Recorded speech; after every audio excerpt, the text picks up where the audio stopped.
All right, everyone. You're listening to the Canadian Taxpayers Podcast. I'm Franco Terrazzano, the Federal Director of the Canadian Taxpayers Federation. And I'm joined by my friend and colleague, Renaud Broussard. He's our Quebec Director.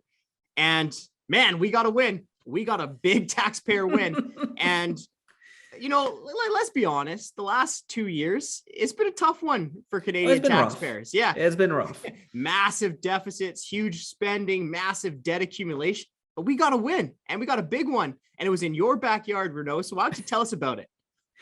Well, as our listeners might have seen, Quebec Premier François Legault was looking at putting a tax on people that were unvaccinated. You know, it's one of those issues that you can solve with taxes, apparently.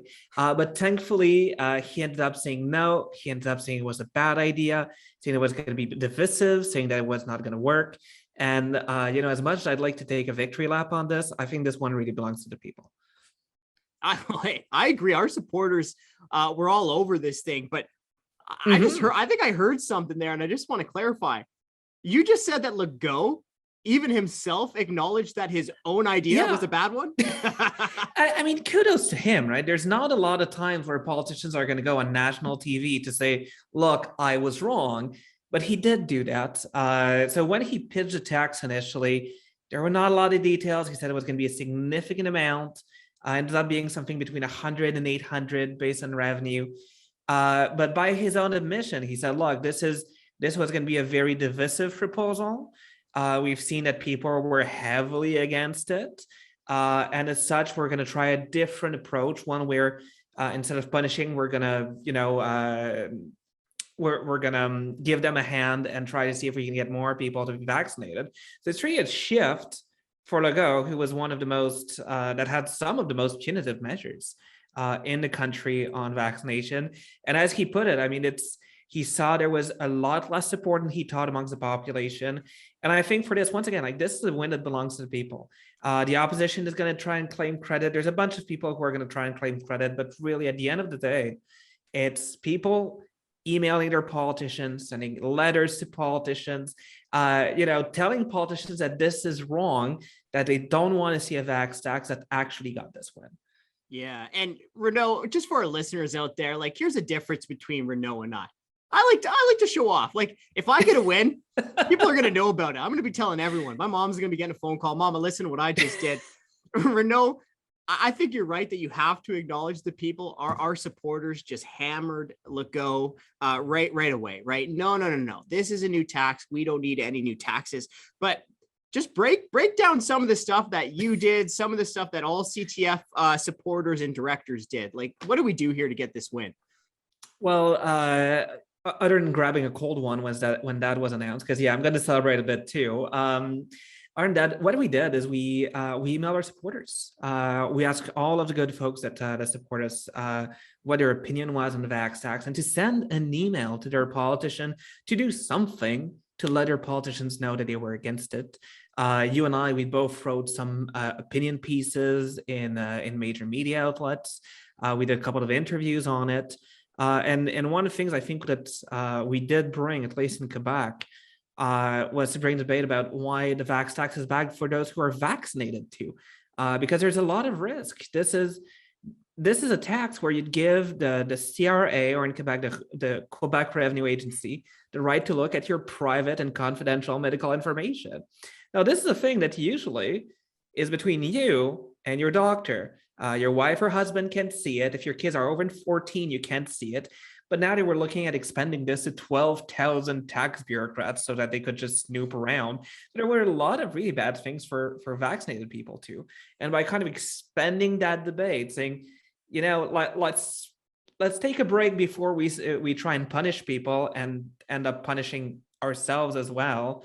I think this is one of those things that really worked. But once again, it is the people sending emails, telling their politicians they're against it. Especially in an election year, I think that's what had the biggest impact. Yeah, I mean, our supporters, like they deserve a ton of kudos on this one. Now, you've already talked about the privacy angle. I mean, that is such a good angle, and honestly, I think you had the best arguments on that front.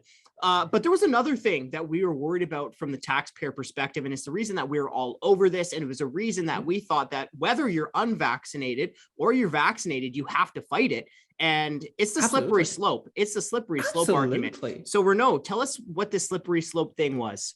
Well, here's the thing. Whenever government bureaucrats get access to a new way of taxing people, they'll very quickly try and see how they can reach from a very small subset of people submitted to taxation to a very large and ultimately everybody being submitted to that tax.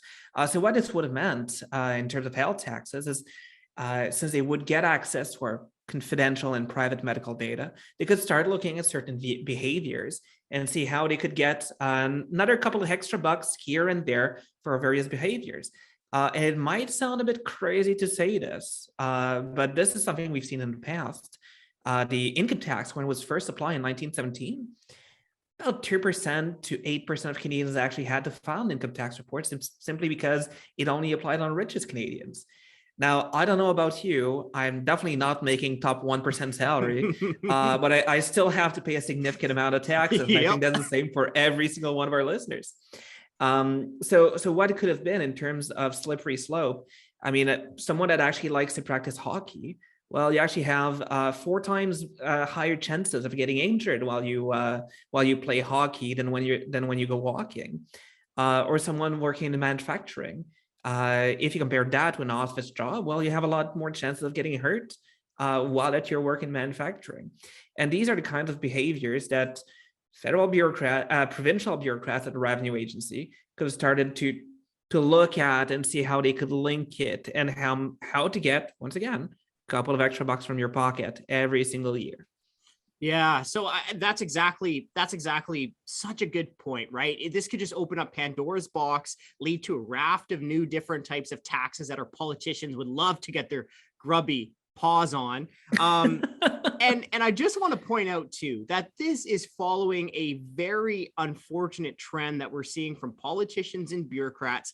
It seems like the only so-called solution that these politicians and bureaucrats can offer to today's problems is just higher taxes, right? Some politicians want us to drive fewer trucks. Just hammer them with a carbon tax.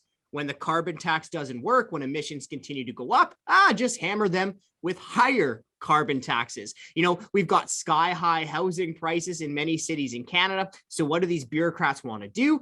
They just want to fund a report looking at a new type of home tax. So it's following a very, very unfortunate trend that we've been seeing. Now, Renaud, I've got 2 more questions for you before I let you go. The first one is I want to play a little devil's advocate, right? We hear from many health bureaucrats that the way out of this pandemic is to increase the vaccination among our population. So given that, I mean, wouldn't this vax tax, wouldn't it have helped solve this pandemic? I mean, look, first off, I'm not a public health expert. There's people that know a lot more about this than I do that say the vaccine's a way out. Fair. But when it comes to taxes, I think this is something I know a lot more. And the fact is a $100 to $800 annual fee based on income probably wouldn't have changed a lot of people's minds. And actually, that's what Quebec's finance minister said as well. When they looked at a modeling, because of revenue, the tax will only apply to half of those who are not vaccinated. So already you're going to from 8% of the population down to about 4%. And just look at it this way from a very logical perspective.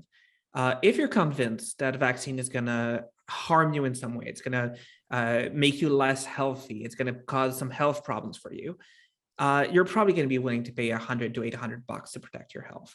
And ultimately, that's what it comes down to. If the government wants to convince more people to get vaccinated, that's fine, but it should not try and force and punish people to getting vaccinated. There's a lot more effective ways. The vaccine tax just isn't one of them. And once again, that's exactly the conclusion that our finance minister came to. Yeah, I mean, I can't believe we have to say it, but we're not going to tax our way out of a pandemic. Now that being said, Renaud, what's our solutions here? What should we be seeing? I mean, it's hospital beds. It's been the same thing for 2 years, right? It's the whole reason why our governments are putting very, very strict health measures is to try and prevent our healthcare system from getting overloaded. The problem is we're 2 years in, Our healthcare system is still overloaded. There's nothing that has been done really to increase the hospital capacity.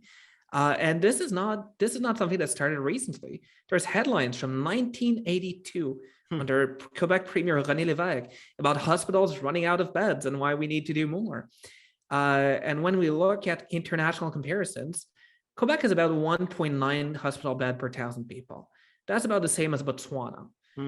Canada's a bit better on average at 2.5, but our peers in the OECD are the other high-income countries have on average 5. They've got double the health capacity as we have.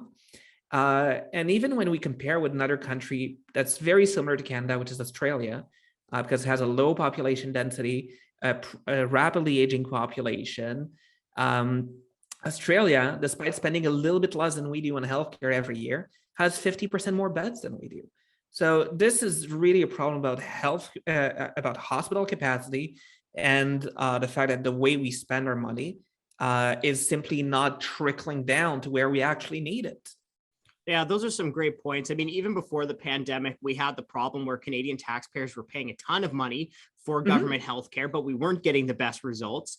Fast forward. I don't remember seeing any news headline about how we finally got rid of hospital wait times even before this thing happened. Yeah, the opposite is what we saw even from some reports. I remember the Fraser Institute, for example, they do a lot of good stuff on this. And we also have to remember, right, over the two years, we've seen the federal government dish out about $511 billion on these pandemic lockdown subsidies. We've seen in total provincial healthcare budget since 2020 being nearly $400 billion. So how many hundreds of billions of dollars do taxpayers need to fork over before our healthcare system isn't on the brink of collapse? And then also too, like, our politicians, they've had hundreds of billions of dollars to spend.